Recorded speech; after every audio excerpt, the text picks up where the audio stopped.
네, 잘 쉬고 오셨습니까? 이제 21번부터 시작하겠습니다.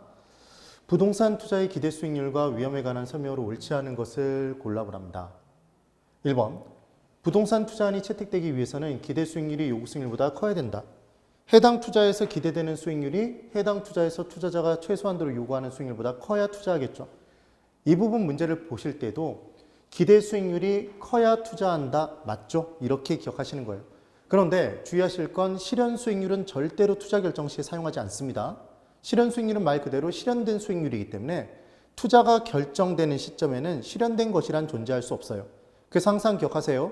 우리 시험 문제를 풀 때 실현이란 단어가 나오면, 실현이 나오면 우리에게 실현이다, 실현. 기억을 해두시는 겁니다. 절대로 사용하지 않습니다. 2번, 평균 분산 지배 원리에 따르면 A 투자안과 B 투자안의 기대 수익률이 같대요. 수익이 동일합니다. 그때 A 투자안보다 B 투자안의 기대 수익률의 표준 편차가 더 크면 B 투자안의 위험이 더 큰 거죠. 표준 편차 분산은 위험이니까. 그럼 B 투자안의 위험이 더 크다면 위험이 작은 A 투자안을 선호하겠죠. 지금 B 투자안이 선호된다. 동일 수익에서 위험이 큰 게 선호된다 그랬으니까 X죠. 3번. 공격적인 투자자가 있었습니다. 그럼 공격적인 투자자일수록 위험을 덜 싫어한다고 그랬죠. 그럼 동일 위험에 대한 대가를 적게 요구합니다. 더 적게. 그럼 대가를 조금밖에 안 먹었으니까 완만. 그래서 위험과 기대 수익률의 관계를 나타낸 투자자의 무차별 곡선의 기울기는 완만해진다. 5예요. 4번. 투자 위험 표준 편차와 요구 수익률은 정의 상관관계를 갖는다. 그래서 위험이 커지면 커질수록 투자자가 요구하는 수익률이 커졌던 거죠. 그 다음 5번. 무위험률의 상승은 정기금의 이자율 등 국공채 이자율의 상승은 투자자의 요구 수익률을 상승시키는 요인이 되더라. 우리 요구 수익률의 계산은 시간에 대한 대가인 무위험률에 위험에 대한 대가인 위험할증률을 더하고 예상된 물가 상승률을 더해서 구했던 게 기억나시면 됩니다. 이게 피셔 효과였죠. 이때 무위험률이 커지면 당연히 요구 수익률은 커지네요. 이 개념. 기억이 나셔야 돼요. 그래서 21번은 2번. 그 다음 22번. 화폐의 시간가치에 대한 설명으로 틀린 것을 골라보랍니다. 화폐의 시간가치 계수는 총 6개가 있었죠, 여러분. 3, 4마다 미래가치, 현재가치 각각 3개씩 존재한다. 이게 기억나시면 돼요. 그래서 일시불과 관련된 내용은 각각 1, 하나씩. 그래서 일시불의 현재가치 계수와 일시불의 미래가치 계수는 역수관계였다. 연금과 관련된 내용은 연이어 2개씩. 그래서 연금끼리는 절대로 현재가치와 미래가치를 섞어 쓰지 않고 죽음의 티였어요. 절대로 못 건너간다고 그랬죠. 그래서 연금끼리는 현재가치 관련 계수 내에서 역수, 미래가치 관련 계수 내에서 역수관계가 성립됐던 게 기억나시면 됩니다. 그때 미음이 들어있으면 미래가치 관련 계수였죠. 감채기금 계수는 연금의 미래가치 계수의 역수였어요. 그래서 상환기금 계수 똑같은 애였죠. 연금의 미래가치 계수의 역수. 저당 상수는 미음이 없으니까 연금의 현재가치 계수의 역수였습니다. 그때 세모와 관계 있는 수를 곱하면 세모가 나왔던 거 기억나시면 돼요. 1번. 연금의 미래가치 계수를 계산하는 공식에서 이자 계산 방법은 이자에도 이자가 달라붙는 복리 방식을 취했었죠. 복리였습니다. 2번. 원리금 균등 사환 방식에서는 반드시 주어져야 될 게 있었어요. 저당 상수가 주어져 있다고 그랬죠. 그럼 저당 상수를 저당에게 곱해서 저당 지불액, 원리금 균등 상환액이 나오더라. 그래서 저당 대출의 매기 원리금 상환액을 계산하려면 대출 원금에 저당 상수를 곱해서 구하는 거 맞네요. 이때 저당 상수가 만약에 없으면 저당 상수의 역수인 연금의 현가 계수로 나눠서 구하겠죠. 3번. 10년 후 주택 구입에 필요한 자금 5억을 모으기 위해. 그럼 모으는 거죠. 지금 돈을 모으는 거예요. 적립하는 거예요. 적금 붙는 건 뭐였죠? 상환기금 계수, 감채기금 계수였습니다. 그래서 매월 말 불입해야 되는 적금액을 계산하려면 5억 원의 감채기금 계수 월 기준을 곱하여 계산한다. 네, 5가 됩니다. 또는 상환기금 계수를 곱한다고 나오겠죠. 또는 감채기금 계수가 없으면 얘의 역수인 연금의 내가 계수로 나눠서 계산할 겁니다. 그 다음 4번. 매 월말 50만 원씩 5년간 들어올 것으로 예상되는, 그럼 50만 원씩이니까 연이어 나오는 금액이네요. 연금의 5년간의 금액을 현재 가치로 계산한대요. 그럼 연금의 현재 가치가 알고 싶은 거니까 연금의 현재 가치 계수를 활용하겠죠. 내가 계수를 사용한다니까 4번이 틀렸습니다. 그 다음 5번. 상환 비율과 잔금 비율은 빌리는 개념에서 나오는 거예요. 그래서 3등분 했을 때 아래쪽에 있는 내용이었죠. 이게 기억이 나시면 돼요. 이 부분에 있는 내용이었습니다. 그래서 연금의 현가계수와 저당상수는 서로 간의 역수. 저당이 발생하면 저당상수 곱해서 원리금 균등상환액 구합니다. 그때 덩어리 금액을 구할 때는 연금의 현가계수를 사용했었죠. 그래서 연금의 현가계수 상환기간이 분자, 분모의 연금의 현가계수 전체 기간이 들어가면 그게 상환비율이었습니다. 상환비율이 만약에 40%면 잔금 비율은 얼마다? 60%겠네요. 그럼 그 둘을 더하면 당연히 100%가 나오겠죠. 네. 그래서 22번은 4번. 23번. 부동산 투자 분석의 현금 흐름 계산에서 세후 현금 수지를 산정할 경우에 다음 중 필요한 항목은 모두 몇 개입니까? 이렇게 문제가 나왔네요. 세후 현금 수지의 산정은 기본적으로 뭐죠, 여러분? 보유 기간 중의 내용이었죠. 그래서 보유 기간 중의 내용인지 양도시의 내용인지를 기억해 주셔야 되는데, 구분해 주시는데, 세후 현금 수지의 계산은 가공기 조순 전후 경저세가 기억나시면 됩니다. 이게 딱 기억나시면 되죠. 사이에 뭘 낀다? 경저세. 경비, 저당, 세금을 순서대로 뺐었어요.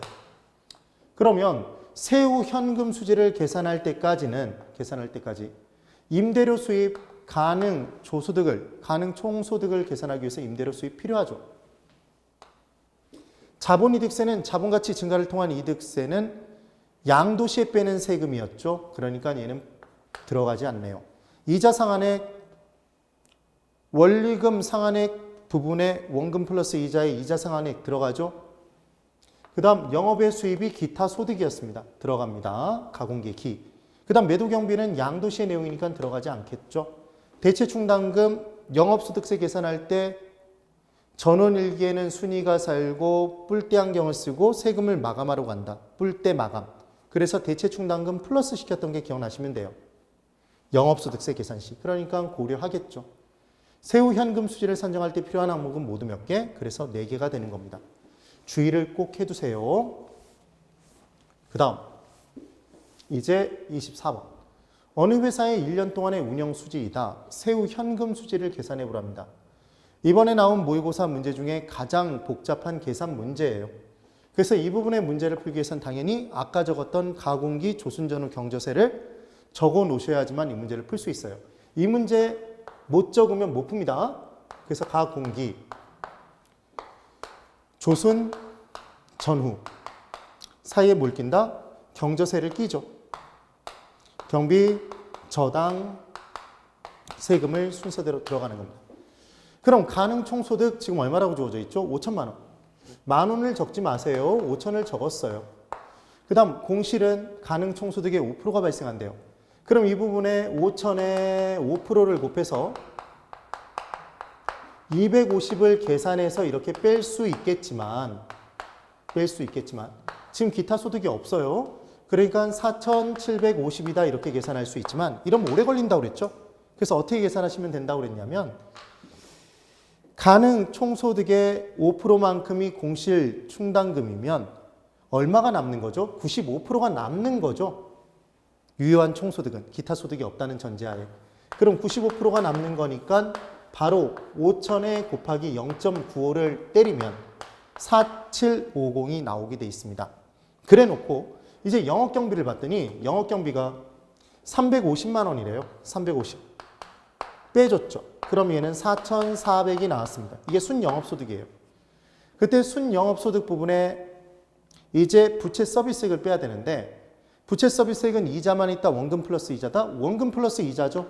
원금 400에 이자 600 더하면 1000이에요. 그럼 1000을 뺐어요. 그럼 얼마죠? 3,400이 되겠죠. 3,400만 원. 이렇게 딱 나온 겁니다. 3,400. 그런데 이제 영업소득세를 계산해야 되는데 과세대상 소득을 계산하는 식이 조금 복잡했었는데 간단하게 우리는 찾아서 볼 수 있죠. 순부터 출발했다 그러면 순이죠. 순이. 그래서 순이 뿔대 마감을 해주시면 되는 겁니다.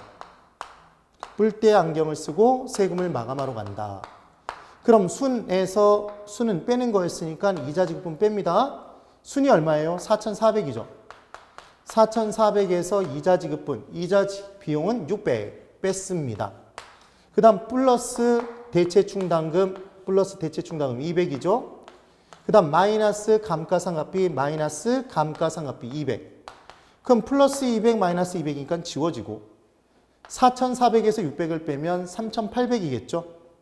그래서 3,800에 곱하기 얘가 과세상 소득인데 곱하기 영업소득세율이 20%니까 0.2를 곱해주시면 얼마가 나오죠? 얘는 곱하는 순간 760이 나오겠죠? 760. 빼주면 얘는 0, 4, 그 다음 6이 나오겠죠? 2640이 답이 되겠네요. 그래서 가장 복잡한 계산 문제였다는 것. 그런데 심지어 이 계산 문제도 가공기 조순 전후 경저세만 해주시면 푸실 수 있다는 거죠. 조순 총리의 전과 후 이렇게 공부를 했었습니다. 우리가. 기억 꼭 해두세요. 그 다음 25번. 부동산 투자 분석 기법에 관한 설명으로 틀린 것을 골라오랍니다. 1번. 할인연금 수지분석법은 할인연금 흐름분석법은 부동산 투자기간 동안 취득 시, 보유기간 동안, 양도 시 모든 기간의 현금 흐름을 다 고려했던 거죠. 그래서 가장 정확도 높은 장점이 있겠지만 계산 과정은 복잡한 단점이 있습니다. 그래서 나온 게 어림잡아서 많은 어림셈법이었죠. 승수법과 수익률법. 둘은 역수관계였다. 2번. 단순회수기간법 할인자 없어요. 할인자 없으면 화폐 시간 가치 고려하지 않은 거죠. 또는 현가자가 없으니까 화폐 시간 가치를 고려하지 않은 겁니다. 그래서 단순회수기간법은 그냥 주어져 있는 금액 1억이 만약에 나갔다. 그럼 그 금액을 인제 액면금액 그대로 회수하는 데 걸리는 기간을 따졌던 거죠. 그때 자의적으로 정해진 목표 회수기간보다 그 회수기간이 짧으면 채택되고 길면 채택하지 않았던 방법이었습니다. 그래서 화폐 시간 가치를 고려하지 못하는 게 치명적 단점이니까 화폐 시간 가치를 현재 가치로 고쳐서 회수기간을 따졌던 게 할인 회수기간법이었고 할인된 금액으로 회수하니까 더 작은 금액씩 회수되니까 회수하는 데 걸리는 기간은 더 길어지겠죠. 기억해 두시면 돼요. 그래서 2번 단순회수기간법은 화폐 시간 가치를 고려하지 않는다. 5. 3번 순현재 가치가 0인 단일 투자한 그럼 순현재 가치는 순현가는 수입의 현가에서 지출의 현가를 빼서 구했던 거죠. 순자가 나오면 무조건 뺀 거였습니다. 그럼 빼서 크기 비교할 땐 0 기준. 그래서 순현가가 0이라는 얘기는 수입의 현가와 지출의 현가가 같은 거죠. 그럼 수입의 현가와 지출의 현가가 같으면 나눈 건 수익성 지수는 1과 같다? 네. 그래서 이 기준이 만약에 기억 안 나면 영순이 1수 찍는다 이렇게 기억하시라고 그랬죠. 혹시 만약에 정말 기억 안 나시면. 그 다음 4번. 투자안의 경제성 분석에서 민감도 분석을 통해 민감도 분석은 어떤 한 투입 요소가 변화함에 따라 수익의 변화 정도가 생기는 것. 그래서 민감하게 반응하는 정도를 따졌던 거였습니다. 그럼 만약 어떤 한 요인이 진짜 민감도가 크다면 그 요인만 잘 관리하면 안정된 수익을 누릴 수 있다는 얘기잖아요. 그래서 주의하실 건 민감도가 높은 투자일수록 위험하다, 위험하지 않다? 위험한 투자였죠. 기억하는 방법은 옆에 짝꿍하고 공부할 때 살짝 넘어가서 팔꿈치로 살짝 건드렸더니 주먹 쥐고 2대 쳐요. 그럼 이렇게 민감하게 반응하는 사람 옆에 앉으면 위험하다? 그 내용. 그래서 민감도 분석을 통해 투입 요소의 변화가 각 그 투자 안에 순현재 가치에 미치는 영향을 분석할 수 있더라. 옵니다. 5번. 복수의 투자 안의 투자 결정 시에는 할인연금 수지분석법, 순현가법, 수익성지수법, 내부수익률법에 의한 결과가 달라질 수도 있다는 말씀을 드렸습니다. 그럼 여러 개 중에 하나를 고를 때 각각 다른 투자안을 가리킨다면 투자 결정을 못 내리는 게 아니라 예쁜 놈이 하나 있었죠? 그게 뭐였죠, 여러분? 순현가법이었잖아요. 반드시 부익대가 추구되는. 그래서 복수의 투자안의 투자 결정 시에 순현가법과 내부수익률법의 결과가 다른 경우에는 내부수익률법에 의하는 게 아니라 뭐에 의한다? 순현가법에 의하겠죠. 5번이 틀렸네요. 그 다음 26번. 부동산 투자 분석 기법 중 비율 분석법에 관한 설명으로 옳은 것을 골라보랍니다. 1번. 채무불이익률은 우리 비율 분석법의 비율들은 다 분수였습니다. 알고 싶은 거 분자로 올렸었죠. 그래서 채무불이익률은 조, 순, 전후에 경저세를 빼는데 이때 나가는 돈인 경비와 저당이 차지하는 비율이 클수록 채무를 불이행하게 될 가능성이 커진다. 그래서 채무 불이행률에서는 영업경비와 부채 서비스액이 분자였어요. 근데 이 둘이 어디에서 나가죠? 유효 총소득에서 나가는 거죠. 순영업소득에서 나가는 게 아니었어요. 그래서 지금 순영업소득이 영업경비와 부채 서비스액을 감당할 수 있는 능력이 있는지를 측정하는 비율이라고 해서 X네요. 얘를 손익분기율이라고도 하는 거죠. 그 다음 2번. 지분 비율은 전체 돈에서 내 돈이 차지하는 비율이었습니다. 그럼 전체 돈에서 남의 돈이 차지하는 비율은 부채 비율이 아니라 대부 비율이었죠. 그래서 대부 비율, 융자 비율, 저당 비율, LTV 다 비슷비슷한 놈 같은데 하나만 달랐습니다. 무슨 도사? 부채 도사. 그래서 부채 도사는 어디에 산다? 자기 집에. 그래서 지분분의 부채가 부채 비율이었죠. 그래서 얘는 대부 비율이 들어가야 맞는 문장. 3번. 부채 비율은 짝대기 짝 긋고 부채가 분자겠죠. 그럼 분모에 지분이 들어갑니다. 지분분의 부채. 부채 도사는 지 집에 산다. 그래서 여기까지 맞고 대부 비율이 60%면 내 돈의 비율은 40%죠. 그럼 내 돈분의 남의 돈의 비율이 이게 부채 비율이니까 6을 4로 나누면 150%가 부채 비율이 됩니다. 5죠. 그래서 3번이 맞는 문장. 4번. 총자산의 전율은 조총이었어요. 임진왜란때 외구가 쌌던 재수 없는 총 이름은 조총. 그래서 조소득 승수, 총소득 승수의 역수였던 거죠. 그럼 조소득 승수는 조소득분의 총투자액이니까 걔 역수니까 총투자액에 대한 총소득의 비율이겠죠. 분모 분자가 바뀌어 있어서 4번은 틀렸네요. 지금 기억을 해두시면 되고. 그 다음 5번. 부채 감당률은 짝대기 짝 긋고 부채를 감당하는 것인 순영업소득이 분자고 분모에 부채 서비스액이 들어가는 거죠. 그래서 부채 서비스액에 대한 순영업소득의 비율은 맞네요. 그런데 이때 1보다 작다는 얘기는 순영업소득이 부채 서비스액보다 작은 거잖아요. 얘가 1보다 작으면. 그럼 영업경비 뺀 순영업소득이 부채 서비스액 갚는데도 부족하니까 조만간 망한다는 얘기죠. 투자시 안전한 게 아니라 이때는 조만간 망하게 돼 있습니다. 1보다 커야 되겠죠. 그래서 지금 옳은 것은 몇 번이 된다? 3번이 옳은 문장이 됩니다. 각각 어떤 부분에 함정이 파이는지를 꼭 기억을 해두셔야 돼요. 그 다음 27번. 다음 괄호에 들어갈 것으로 옳은 것을 골라보랍니다. 상환 방식에 대한 문제죠. 정말 쉬워요. A 방식이란 원리금 상환액은 매기 동일하지만 원금액은 점차 증가하는 대출 방식이다. 그러면 원리금 균등 상환 방식, 지금 원리금 상환액이 동일하다고 돼 있죠? 원금 플러스 이자, 얘가 균등해요. 얘가 그래서 원리금 균등 상환 방식이었죠. 그런데 상환이 이루어짐에 따라 잔금은 점점 주니까 잔금 곱하기 이자율 곱한 이자는 점점 주는데 원리금이 균등하기 위해서는 원금 상환액은 점점 커지는 방법이었다. 이게 원리금 균등 상환 방식. 그러니까 3번 아니면 4번이겠죠. 그 다음 B 방식이란 원금 상환액이 매기 동일하대요. 그럼 원금 균등 상환 방식이잖아요. 그럼 원금이 균등하면 이번엔 원금이 균등하면 이자가 줄에 따라 원리금은 점점 줄겠죠. 체감식 상환 방법이라고도 얘기를 합니다. 그래서 답은 3번이 되겠죠. 기억을 꼭 정확하게 해두세요. 그 다음 28번. 부동산 금융에 관한 설명으로 틀린 것을 골라보랍니다. 1번. 한국주택금융공사 HF공사는 주택저당채권 M 모기지를 기초로 하여 주택저당증권을 발행하고 있다. MBS를. M을 담보로 발행되는 팩트, 담보부, 증권, S였죠. 시큐리티스 발행하고 있다. 5. 2번. 시장 이자율이 지금 현재 시장에서 빌릴 수 있는 돈의 이자율이 대출 약정 이자율보다 높아지면 차입자는 지금 더 높은 이자로 빌려야 되는데 기존 대출금을 조기 상환하는 것이 당연히 불리하겠죠. 당연히. 3번.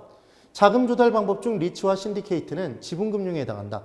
여러분 지분금융 어떻게 기억하시라는 얘기를 했었냐면 MM으로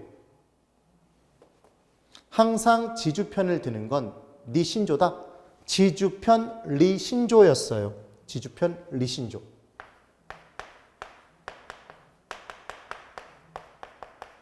우리 다 해설지에 자세히 제가 적어놨죠.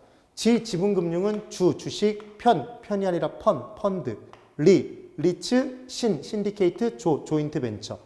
다신 틀리지 말자 기억나시면 돼요. 그래서 신디케이트는 다수의 투자자로부터, 소액 투자자로부터 투자를 받는 거였고, 지분 투자를. 조인트 벤처는 소수의 기관 투자자로부터 받는 거였죠. 이렇게 기억을 했었습니다.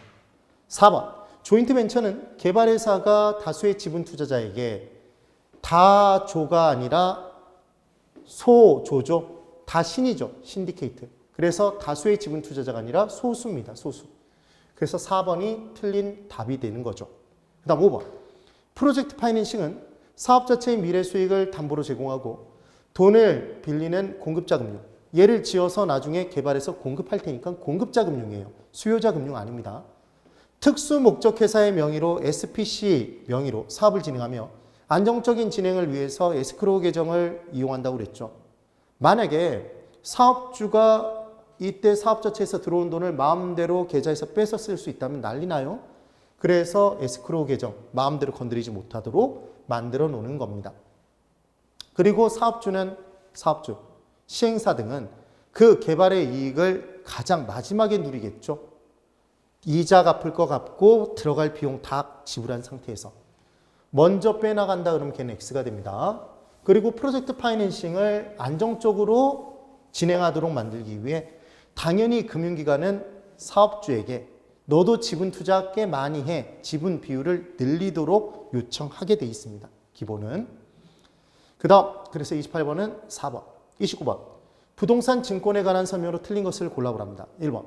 우리나라 자산유동화 증권 ABS 제도는 자산유동화에 관한 법률에 의해 도입되었다. 항상 어떤 것이 도입됐다 그러면 땡땡이 도입됐다 그러면 땡땡에 관한 법률이에요. 그 다음 2번. 다계층 저당 채권 CMO죠. CMO. 하나의 저당 집합에서 만기와 이자리 상이한 다양한 여러 개의 계층의 채권으로 쪼갰었습니다. 그때 각각 쪼개져 있는 걸 트렌치라고 했었죠. 트렌치치치 CMO. 기억하시면 돼요. 그래서 단기일수록 이자율이 낮은 대신에 감소하는 위험도 작은 거고 단기. 장기가 되면 감소하는 위험이 크니까 이자율도 좀 더 높더라. 골라잡아가 되니까 시장에서 좀 더 잘 팔려나갈 수 있더라. 3번. 저당대출 자동이체채권. 이 단어를 외우지 마시란 얘기를 했어요. MPTB죠. MPTB는 저당채권, 이체증권, MPTS와 지분형과 주택저당담보부채권, MBB의 합친 것. 그러니까 MPTB죠. 혼합한 성격, 혼합형이었습니다. 그래서 수익도 중간, 위험도 중간이었던 거예요. 4번. 주택저당담보부채권 MBB는 저당채권의 집합에 대한 채권적 성격의 주택저당채권으로, 증권으로 콜방어가 성립되지 않는다. 여러분, 콜방어는 저당담보부증권 MBS의 기초가 되는 M, 주택저당채권을 저당 차입자가 조기 상환해버리면 M, 엄마가 사라져버리잖아요. 그러면 발행기관 입장에서는 엄마가 사라진 상태에서 주택저당채권이 없어진 상태에서 원리금, 이자를 받지 못하는 상태에서 자기가 약속한 이자만 지불하면 부담이 커지니까 그 하자를 이유로 불려드리죠. 그래서 없애버린다고 그랬어요. 그게 콜이었습니다.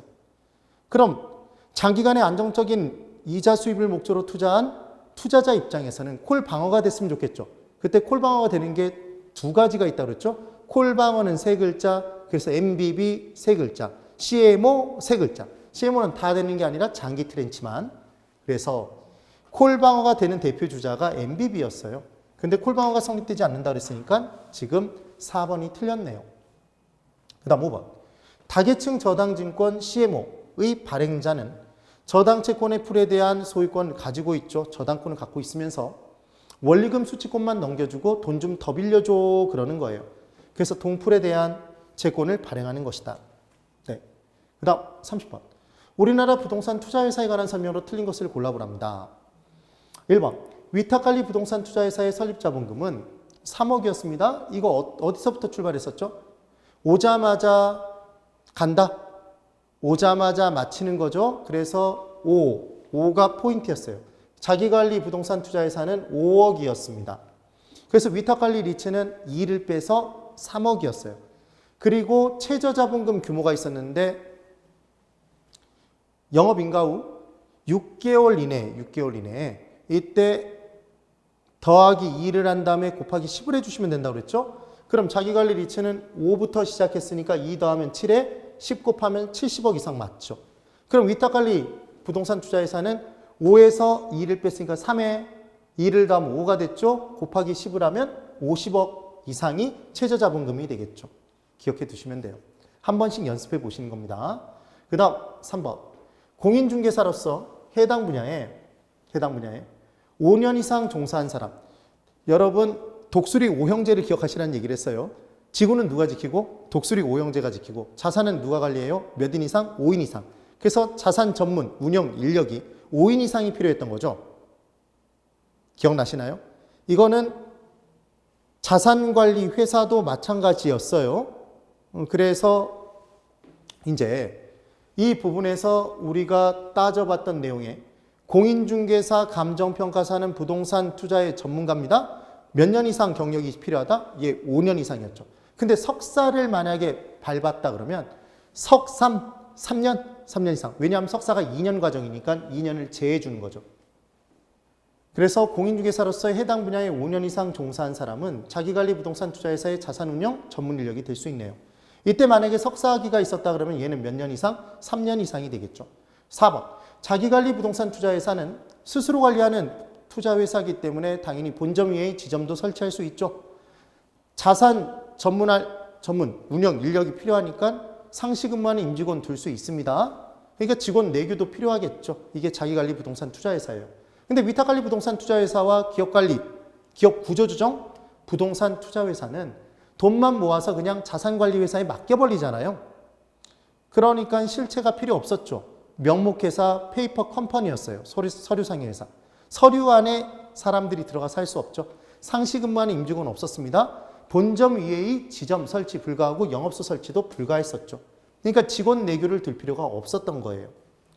5번. 부동산 투자회사는 부동산에 투자해달라고 현금을 지분 투자받은 회사죠. 그래서 설립 시에는 현물 출자가 불가능해요. 그런데 최저자본금을 모은 상태에서는 현물 출자가 가능한데 당연히 부동산 투자회사니까 부동산과 관련된 자산으로만 가능하다고요. 근데 부동산만 가능하다 그랬으니까 X네요. 부동산 사용할 수 있는 권리, 지상권, 전세권 등으로 투자를 할 수도 있고 대토권 등으로 투자가 가능하기도 하죠. 부동산 신탁의 신탁 수익권도 가능했던 겁니다. 그래서 부동산만 가능하다가 X. 30번은 5번. 31번. 도시 스프로는 나쁜 놈이었습니다. 나쁜 놈. 그래서 도시가 팽창하는데 무질서 불규칙하게 팽창해서 최고 유효한용이 되지 못하니까 표준치 이하가 되겠죠. 지가 수준. 그래서 도시 스프로를 막고 싶은 현상이었습니다. 주거도시의 외곽부에서 보통 발생하는 거예요. 근데 도시는 주거도시만 있는 게 아니기 때문에 상업도시, 공업도시에서도 발생하는 거고 도심 내부에서도 집가수익이 높아서 지나치게 위로 올라가는 입체 스프롤이 발생할 수도 있었죠. 그때 기본은 외곽에서 발생하죠. 틀린 것을 골라보래요. 1번. 도시 성장이 무질서하게 불규칙적으로 확산되는 현상. 맞네요. 2번. 주로 도심 한가운데서 발생한다. 주로 도시의 외곽부에서 발생해요. 2번이 틀렸습니다. 3번. 도시의 교외로 확산되면서 중간중간 공지를 남기는 날비자의 땅지자. 땅을 박자고 폴짝폴짝 뛰는 게 개구리 띵뛰기 현상이었죠. 이게 비지적 현상이에요. 5. 4번. 스프롤 현상이 발생한 지역의 토지는 최유효 이용에서 괴리될 수 있으므로 떨어져 나갈 수 있으므로 최고 유효한 이용이 되지 못할 수 있으므로 일반적으로 집가 수준이 표준치 이하가 되더라. 그래서 얘를 막기 위해 개발 제한 구역으로 묶거나 시가와 조정 구역으로 묶기도 하는 거죠. 5번. 간선도로를 따라 확산이 전개되는 현상이 나타나기도 한다. 교통망을 따라서 이동이 될 테니까요. 31번은 2번입니다. 그 다음 32번. 각 도시의 산업별 고용자 수가 다음과 같을 때 Y산업의 입지 개수가 큰 도시 순서로 옳게 연결된 것 이렇게 돼 있네요. 입지 개수는 입지와 관계 있는 수였습니다. 그럼 어떤 특정 지역의 특정 산업이 얼마만큼 입지를 이루는지를 나타내는 거였어요. 그래서 우리가 알고 싶은 건 특정 지역 내에서의 입지였죠. 그래서 지역 고용률이 분자로 들어갔던 게 기억나시면 됩니다. 전국 고용률이 분모고요. 그럼 분모 분자의 각각 율률이니까 분수죠, 각각. 그래서 수치가 4개가 있어야 된다는 얘기를 했어요. 그런데 지금 이와 같은 문제를 풀 때는 다 입지 개수를 구한 다음에 순서를 정할 필요가 없다는 말씀을 드렸습니다. 지금 Y산업의 입지 개수니까 X산업의 내용은 볼 필요가 없죠. 지워버렸어요. 그래 놓고 이제 전국에서 Y산업이 차지하는 그 고용률을 먼저 들어가는 거죠. 전국 고용률을. Y산업에. 그러면 Y산업에 종사하는 사람 숫자를 전국의 수로 나눠주시면 되겠네요. 그럼 23 나누기 43을 하면 0.534가 나와요. 이게 전국 고용률입니다. 그런데 여러분, 지금 중요한 건 A도시, B도시, C도시, D도시의 입지 개수는 분모가 다 똑같잖아요. 그럼 결국 분자의 크기순이 분수 전체의 크기순이 되겠네요. 그럼 우리는 각각의 A도시의 지역 고용률을 보면 3 나누기 5를 하면 되겠죠. 300 나누기 500. 그럼 얘는 0.6입니다. 그럼 600 나누기 1100은 0.545. 지역 고용률이에요. 각각 Y산업에. C도시 내에서는 8 나누기 12, 0.6666. 그 다음 D도시는 6 나누기 15는 0.4. 그럼 크기수는 0.66이 제일 크죠. C가. 그 다음 A 0.6. 그 다음 B 0.545. 그 다음 D 0.4. 이 순서가 된다는 겁니다. 이걸 굳이 여기다 집어넣어서 수치를 구한 다음에 비교할 필요가 없다는 얘기죠. 그렇게 시간을 절약하셔야 돼요. 32번에 1번. 33번. 부동산 개발 사업의 방식에 관한 설명 중 기업과 니은에 해당하는 것을 골라보랍니다. 기업. 토지 소유자는 토지를 제공한대요. 토지 소유자니까 토지를 댔죠. 개발업자는 개발 자금, 돈을 투입했어요. 그럼 개발된 부동산이 있을 때 건물이 있으면 걔를 투입한 토지와 투입된 돈의 비율로 균등하게 쪼개갖는 거죠. 이게 등가 교환 방식이었습니다. 그래서 개발업자는 현금으로 대가를 받는 게 아니라 현물, 건물의 일부로 받는 거죠. 지금 개발된 부동산에. 등가 교환 방식. 그럼 3번, 4번 둘 중에 하나겠네요. 그 다음 니은. 토지 소유자로부터 형식적인 소유권을 이전받았대요. 여러분, 형식상 소유권이 이전되는 건 신탁 등기 발생했을 때였죠. 여러분. 그래서 신탁자가 들어가면 토지 소유자가 개발해달라고 개발업자에게, 수탁자에게, 신탁회사에게 맡기는 거였어요. 신탁자 들어가지 않으면 형식상의 소유권 이전 등기 안 됩니다. 지금 형식상 소유권 이전 등기 됐으니까 얘는 신탁자가 들어가야 되겠죠. 답은 4번이 되는 거예요. 기억을 꼭 해보셔야 됩니다. 33번은 4번. 34번. 부동산 마케팅에 관한 설명으로 틀린 것을 골라보래요. 1번. 셀링 포인트가 있습니다. 얘는 판매 소구점이에요.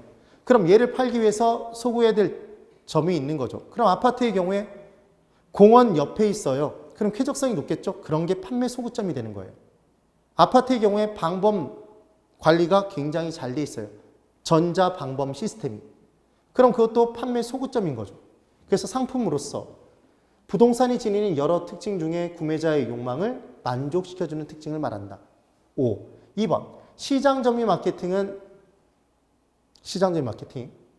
공급자 중심. 그래서 공시수고 기억나시면 돼요. 공시법 선생님 만나 뵈면 수고 이러라고 그랬죠. 공급자 중심의 마케팅 전략으로 표적 시장을 선정하거나 틈새 시장을 점유하는 전략을 말한다. 그래서 표적 시장 선점하는 게 STP였죠. SSSCOCO 시장 점유 마케팅. 틈새 시장 점유하면 시장 점유율 높아져요. 시장을 점유하는 건 누가 하는 거죠? 수요자가 해요? 공급자가? 공급자. 그 얘기입니다. 3번. 관계 마케팅은 기존 고객과의 관계를 원만하게 유지시킴에 따라 매출액을 높이는 전략이었습니다. 그래서 공급자와 소비자와의 관계를 이례적이 아닌 지속적인 관계를 유지하는 유지하려는 이때 마케팅 전략이었어요. 그래서 최근 들어서 가장 각광받고 있는 마케팅 전략이었죠. 구전 광고 등을 통해서, 입소문을 통해서 매출액을 늘리는 전략이었습니다. 그래서 기억하시는 방법은 관계는 누구랑 맺는다? 기존 고객과 기존 고객. 4번. STP 전략은 시장 세분화, 세그멘테이션, 표적 시장 타겟팅, 포지셔닝, 차별화된 위치로 선정하는 거였죠. 그래서 외울 때 어떻게 외웠냐면 세 표 차로 외웠었습니다. 시장 점유율이 세 표 차면 재판가유, 그래서 포피믹스까지. 그래서 4번, 5번. 관계 마케팅인 아이다의 원리. 여러분, 관아가 아니라 고아였죠, 고아. 그래서 고객 마케팅인 아이다의 원리는 주의 끌고 관심 유도하고 욕망, desire. 그 다음 행동으로 옮기게 하는 거죠, 액션. 그래서 아이다의 원리, 각 단계를 거쳐서 각 단계별로 소비자와의 심리적 접점을 유지시켜서 사는 행동으로까지 옮기게 하는 것. 이 내용이었습니다. 뒷부분 내용이 다 맞으니까 이 부분을 놓치기 쉬워요. 얘는 고객적인 마케팅이라는 얘기죠. 그래서 고객적인 마케팅은 고객은 소비자죠, 여러분. 수요자 중심의 마케팅 전략. 그래서 수고 이렇게 기억했던 거예요. 공시수고. 그래서 5번이 왜 틀렸는지 아셔야 됩니다. 35번. 부동산의 가격과 가치에 대한 설명으로 옳은 것을 골라보래요. 그때 1번. 가치, 밸류는 특정 부동산에 대한 교환의 대가로 매수인이 실제로 지불한 금액이다. 실제로 지불한 금액, 화폐로 주고받은 금액은 프라이스, 가격이었죠. X. 2번. 가격은 효용에 중점을 두며 장래 기대되는 편익은 금전적인 것뿐만 아니라 비금전적인 것도 포함시킬 수 있다. 얘는 가치 밸류였습니다. 그 다음 3번. 가격 프라이스는 대상 부동산에 대한 이제 실제 지불된 순간 걔는 과거의 값이에요. 과거의 값 맞습니다. 근데 가치 밸류는 장래 기대되는 편익을 다 추정해서 계산한 다음에 추정 계산만 했다면 걔는 미래 값일 텐데 걔를 현재 가치로 고친 값이었잖아요. 그러니까 현재의 값이지 미래의 값이 아니죠. 3번 X. 4번. 가치 밸류는 감정평가사의 주관적인 생각이고 아직 화폐로 실현되지 않았기 때문에 추상적 개념인 반면에 가격 프라이스는 누가 봐도 실제 거래된 가격은 얼마인지 똑같잖아요. 어떤 공인중개사가 봐도. 그래서 객관적이며 이미 화폐로 구체화돼 있죠. 바뀌어 있어서 X. 5번. 가치 밸류가 상승하면 서로 사기 위해 경쟁하니까 가격 프라이스가 상승하나 가격 주고받은 금액을 올렸다고 해서 높게 거래했다고 해서 가치 밸류가 반드시 상승하는 것은 아니죠. 그래서 5번이 맞네요. 36번. 감정평가 과정상 지역 분석과 개별 분석에 관한 설명으로 옳은 것을 골라보랍니다. 1번. 개별 분석은 개별 요인만, 대상 부동산의 개별 요인만 분석하는 거예요. 해당 지역 내 부동산의 표준적 이용과 가격 수준을 파악할 수 있다. X죠. 지역을 분석하면 지역 내의 표준적인 이용의 상태와 지역 내의 가격 수준대를 알 수 있죠. 만약에 정말 이게 헷갈리시면 지역 분석을 통해 표준적 이용과 가격 수준을 구할 수 있어요. 지표수를 구할 수 있다 이렇게 구하세요. 지표에 흐르는 물을 지표수라고 하기로 하죠. 지표수. 그 다음 2번. 지역 분석에 있어서 중요한 대상은 대상 부동산이 속한 지역, 대상 부동산의 가격 형성에 직접적 영향을 끼치는 인근 지역과 인근 지역과 경제적 특성이 유사해서 가격 수준이 비슷한 유사 지역과 그것을 포함한 동일한 수요와 공급이 있는 권역, 동일 수급권이 되더라. 그래서 지금 2번이 맞죠. 3번. 대상 부동산의 최고 유효한 이용을 판정하기 위해서는 대상 부동산을 봐야 되는 거죠. 개별 분석을 해야 되는 겁니다. 지역 분석이 필요한 게 아니라. 4번. 지역 분석보다 개별 분석을 먼저 실시하는 것이 일반적이다. X죠. 지역을 먼저 분석해서 표준적 이용의 상태를 구하고 가격 수준대를 구한 다음에 대상 부동산의 개별 분석을 통해서 대상 부동산의 최고 유효한 이용과 대상 부동산의 가격을 결정하는 거였습니다. 그래서 지역 분석은 선행 분석이었어요. 5번. 지역 분석은 지역을 넓게 보니까 거시적, 전체적 분석이고 개별 분석은 개만 보니까 미시적이며 부분적 분석이겠죠. 바뀌어 있네요. 36번은 2번. 37번. 감정평가에 관한 규칙상 괄호 안에 들어갈 내용으로 옳은 것은 이렇게 문제가 나왔습니다. 기업. 원가 방식은 적산법은 임료 구하는 방법이었어요. 그래서 임료는 적분 낸다 기억나시면 돼요. 그러면 가액을 구하는 방법은 원가법이었죠. 둘 중 하나겠습니다. 1, 2번 둘 중에. 비용성의 원리에 기초한 감정평가 방식이고요. 비교 방식은 거래 사례 피의교법, 임대 사례 피의교법, 시장성 등의 원리에 기초한 감정평가 방식 및 하나가 더 있었어요. 토지를 구할 때 사용됐던 것. 표준지 공시지가를 기준으로 구했죠. 그게 바로 뭐죠, 여러분?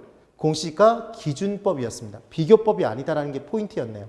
답은 그러니까 이미 1번이 나왔죠. 그 다음 수익 방식은 수익환원법. 가격에서 나온 수익에서 다시 가액으로 돌아간다 그래서 수익환원법. 수익 분석법이 있었죠. 전체 수익을 분석해서 부동산만의 사용 수익을 구하는 것. 수익 분석법. 답은 1번이 됩니다. 네, 이제 38번입니다. 다음 자료를 활용하여 공시지가 기준법으로 평가한 대상 토지의 가액을 구해보래요. 그럼 공시지가 기준법에서는 공시지가 기준법이니까 사정보정은 없었죠. 거래사례 비교법에서는 거래사례 비교법이니까 사정보정부터 시작했어요. 배고프면 무슨 찌개 끓이죠, 여러분? 사시찌개. 배고프니까 면발도 넘었고 사시찌개 면이었어요. 그래서 이제 대상토지의 가액을 구할 때 첫 번째는 대상토지의 그때 용도 지역을 확인하는 겁니다. 그래서 일반 상업지역이래요. 상업용으로 이용돼요. 기준 시점은 2021년 10월 30일, 표준지 공시지가 이때 기호 1, 2 두 가지가 주어져 있는데 둘 중에 일반 상업지가 일반 상업지역 똑같은 걸 찾아주시면 돼요. 그래서 주어진 내용에서 다른 거 볼 필요 없이 똑같은 거 찾아가시면 됩니다. 그러니까 지금은 250만 원이 처음 출발이 되겠네요. 이게 비교 표준지 공시지가인 거죠. 그래 놓고 지가 변동률을 A, C, B 구에 내용을 줬는데 당연히 두 개를 줬겠죠. 공업지역의 지가 상승률과 상업지역의 지가 상승률을 줬는데 상업지역이니까 4% 상승만 잡고 가시면 되는 거예요. 그럼 100% 기준으로 4% 상승되면 104가 되는 거죠, 여러분. 1.04. 그리고 지역 요인이 표준지와 대상토지가 인근 지역에 위치해서 지역 요인은 동일하대요. 그럼 볼 필요 없죠. 그럼 지금 아까 2호에 곱하기 1.04까지 간 상태에서 가로 조건이 10% 우세하면 100 기준으로 10%가 우세해졌으니까 110이 될 거예요. 110은 1.1이죠, 여러분. 그리고 획지 조건 20% 열세야 돼요, 대상토지가. 그럼 100 기준으로 20%가 열세하면 80이 되는 거죠. 그럼 0.8을 곱합니다. 그럼 수치가 22.88이 나오게 돼 있어요. 그럼 이 88로 돼 있는 건 3번밖에 없는 거죠. 이렇게 문제를 풀어주시면 돼요. 39번. 원가법에 의한 대상물건 기준 시점의 감가수정액은 이렇게 문제가 나왔습니다. 그러면 이 문제를 풀 때 우리는 어떻게 풀면 되냐면 정액법에 의한다고 그랬으니까 해마다 균등 상각되는 비율을 먼저 구하시는 거예요. 그럼 전체 100%에서 잔존가치율이 얼마니까? 10%니까. 100에서 10을 뺀 나머지 90에 대해서만 달아 없어지는 거죠. 그럼 90%를 몇 년에 걸쳐서? 50년에 걸쳐서 까니까 해마다의 상각되는 비율은 1.8%가 될 겁니다. 그럼 1.8%에 지금 몇 년 지났죠, 여러분? 16년부터 21년까지 경과년수가 5년이에요. 그럼 5를 곱하면 9%만큼이 달아 없어진 거잖아요, 전체에. 그때 전체 기준 시점의 재조달원가는 4억이라고 돼 있으니까 얘를 0.09 곱하기 4억, 4 곱하기 4에 공을 8개 찍지 마시고 그냥 4를 곱해주시는 거예요. 그럼 9 곱하기 4는 36이죠, 여러분. 그럼 36으로 나와 있는 건 3번밖에 없잖아요. 3,600만 원이 답이 되는 겁니다. 이렇게 문제를 풀어주시면 돼요. 간단하네요. 자, 이제 40번입니다. 감정평가에 관한 규칙상 부동산의 평가 방법에 관한 설명으로 옳은 것을 골라보십시오. 그러면 이 부분에서는 기본은 이거예요. 건물은 만들 수 있으니까 만드는데 들어가는 비용이 곧 가격이다. 원가법을 적용하는 게 원칙입니다. 그럼 토지는 만들 수 없으니까 원가법을 적용하지 못하고 거래사례 비교법에 의하는 게 원칙이에요. 그리고 육해공 탈 것 세 가지 자동차 선박, 기계장비, 자동차 선박, 항공기 중에서 중요한 건 이때 시장에서 빈번하게 거래되는 것은 뭐죠, 여러분? 중고차 시장은 있어도 중고 선박 시장, 중고 항공기 시장 들어보신 적 없잖아요. 그러니까 거래 사례가 바로 나오는 자동차는 거래 사례 비교법이 원칙이겠죠. 근데 선박과 항공기는 거래 사례가 빈번하지 않으니까 만드는 데 들어가는 비용을 따져요. 원가법이 원칙일 겁니다. 그런 개념인 거예요. 그 다음 수익이 주가 되는 건 수익환원법에 의하겠죠. 임료를 구할 때는 임대사례 비교법이 원칙이고요. 근데 조금 다른 내용들을 기억할 때 우리 과거의 소원은 통일이 아니라 일거양득이다 이렇게 기억하시는 거예요. 따라해 보세요. 과거 소원은 통일이 아니라 지금 일거양득이죠. 다시 따라합니다. 과거 소원은 일거양득. 그러면 과수원은 거래사례 비교법에 의하고요. 소경목림은 지름이 작은 나무는 원가법에 의할 수 있대요. 그 다음 일괄평가할 때는 거래사례 비교법에 의합니다. 그래서 토지, 건물을 일괄해서 평가하면 거래사례 비교법이에요. 1번 들어갑니다. 감정평가업자는 건물을 감정평가할 때 거래사례 비교법을 적용해야 된다. 여러분 건물은 만들 수 있죠? 원가법이 원칙이에요. 2번 산림은 산지와 인목을 구분해서 평가하는 게 원칙이고 인목의 평가는 거래사례 비교법에 의하되 소경목림은 원가법에 의할 수 있다 이렇게 돼 있어요. 소원이죠. 과거 소원. 기억해 두시면 됩니다. 그 다음 3번. 감정평가업자는 영업권을 감정평가할 때 영업권이 있으면 여러분 수익이 발생하겠죠. 그럼 수익이 많이 발생할 영업권은 가치를 높게 평가하고 수익이 작을 영업권은 가치를 낮게 평가하겠죠. 그러니까 수익환원법에 의할 거예요. 그 다음 4번. 감정평가업자는 과손을 감정평가할 때 과거 소원이죠. 거래사례 비교법이죠. 5번. 감정평가업자는 임대료를 감정평가할 때 거래사례 비교하면 가액이 나오지 임료가 안 나와요. 임대사례 비교법을 적용하겠죠. 그래서 맞는 건 2번이 답이 되는 겁니다. 되셨나요? 지금 우리가 제1회 모의고사를 봤는데 지금 이 모의고사의 난이도는 실제 시험 난이도와 동일 또는 약간 높다고 생각하셔도 되는 난이도입니다. 정말 중요한 내용들만 제가 뽑아서 출제하고 지금 해설을 자세히 설명드리고 해설지는 더 자세하게 설명되어 있어요. 절대로 단 하나의 문제도 버리시면 안 되는 중요한 내용들입니다. 꼭 확인해 보세요. 네, 오늘 여기까지 진행하겠습니다. 대단히 수고 많으셨습니다.